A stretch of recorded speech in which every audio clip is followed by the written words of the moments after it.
All right, next up is the Triumph Scrambler 1200 XE. This is a 22, I believe. Yep, 22. So this is when they still had the ONYX rear shocks, which they have since swapped out for Showa, which is another great company. I mean, it's literally who runs the front forks, but let's be honest, the ONYX looks way cooler. Good afternoon, ONYX.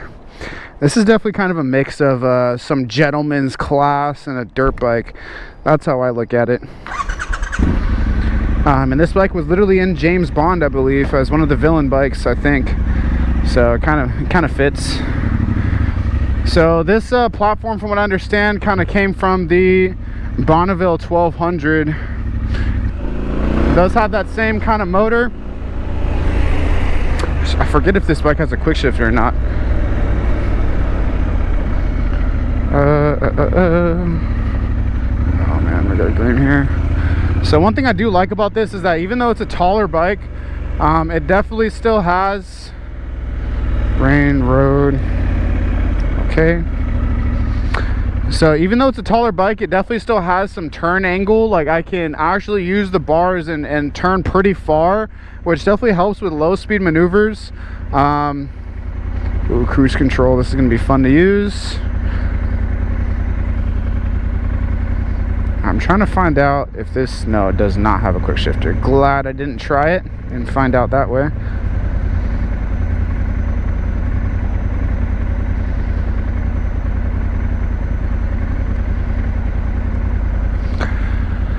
Okay, so yeah, no quick shifter, but it does have traction control, ABS, different maps that you can use, and a lot of different rider modes too.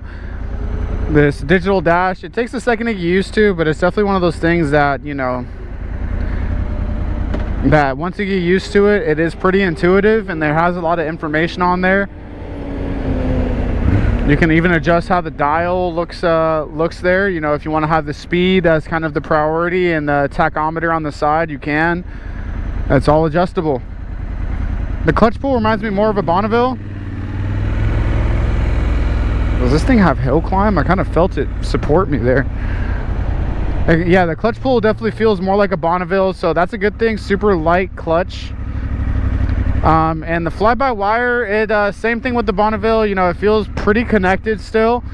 If you hate fly-by-wire technology, this probably will be your least hated.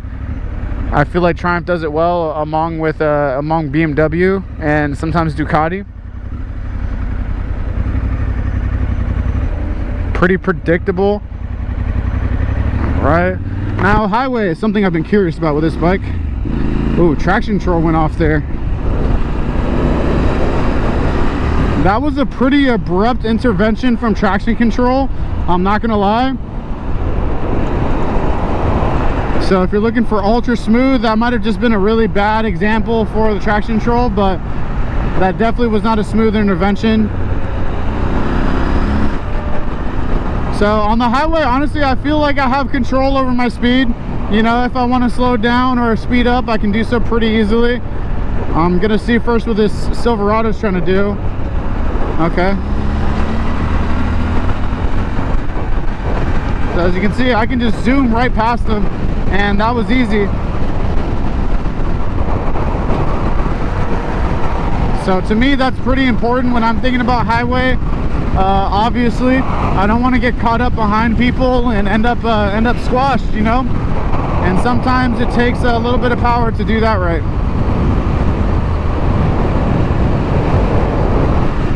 Camera was falling down there. Sorry about that.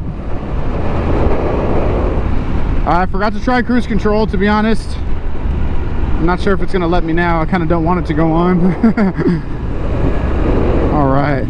So this bike is pretty maneuverable. It responds well to counter steer and movements that you do on the bike. It doesn't feel too disconnected from the fly-by-wire. Tires aren't bad. I'm not worried about going into this corner or anything. I definitely don't want to be dragging knee, of course, but I trust that the traction control is watching over me.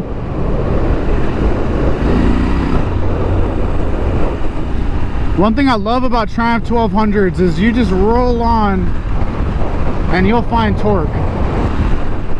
It's not exactly their 3 cylinders where, you know, you have all the torque and power in the world no matter where you're at, but it's definitely not a 4 cylinder. Wow, it's eating up these bumps, man, like nothing. We got some more right over here. Whoop, easy money. Yeah, honestly, this bike feels pretty serious for off-road. Even though a lot of people have problems with the weight and maybe even the power on off-road, I can tell this thing really wanted to end up there. I don't think they were kidding. Because some bikes, you know, they act like it, but they're joking. The CB500X is kind of what I'm looking at, you know.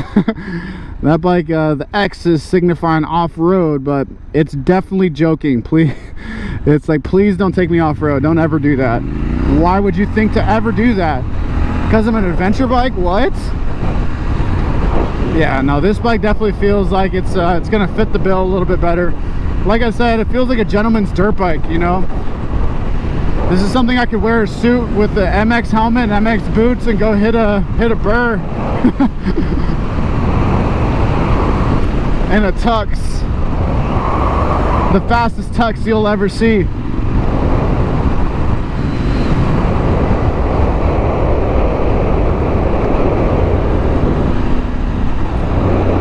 I definitely feel like I'm above everybody on this bike, and you know, the stand-up position's not bad either. I can reach the bars, I can reach the pegs. Everything feels all right.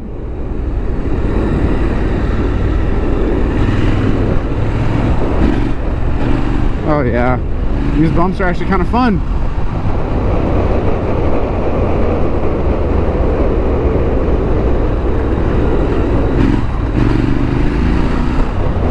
Lots of fun. Oh, I like your window. I don't think she saw me, but it's okay. All right, final impressions. Triumph Scrambler. This thing is a big dirt bike. It's a ball. I definitely suggest having a lot of experience before you get something like this. It's just a lot to get used to, you know, the seating position and everything like that. But overall, lots of fun. I could see it. I would actually love to own this bike in Temecula, you know. If you're somewhere near a lot of dirt, you know, but still some very well paved roads, you know, this bike would just be a blast to ride everywhere, anywhere you put it. So come check it out, onyxmoto.com. Thank you very much.